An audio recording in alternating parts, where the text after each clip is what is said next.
আসসালামু আলাইকুম পাঞ্চাশি ভাইয়েরা।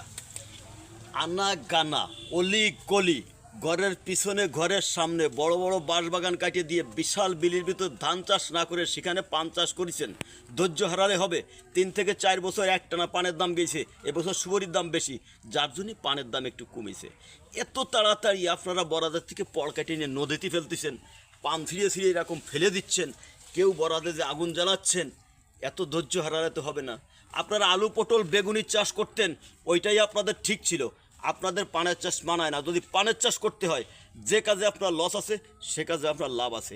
শুধু লাভই করবেন তা কিন্তু হয় না বন্ধুরা। এই যে পানটা আপনি বরাদ বানতে পারেন না, আপনি পান ভাঙতে পারেন না, আপনার জোন দিয়ে করাতে কি প্রয়োজন আপনার এই বরাজ করার? আপনি পারেন না, আর এখন করে পানের দাম নেই, কান্দাকাটি করতেছেন, এটা ঠিক না। আপনার এটা ব্যবসা, যে ব্যবসায় লস আছে সে ব্যবসায় লাভ আছে।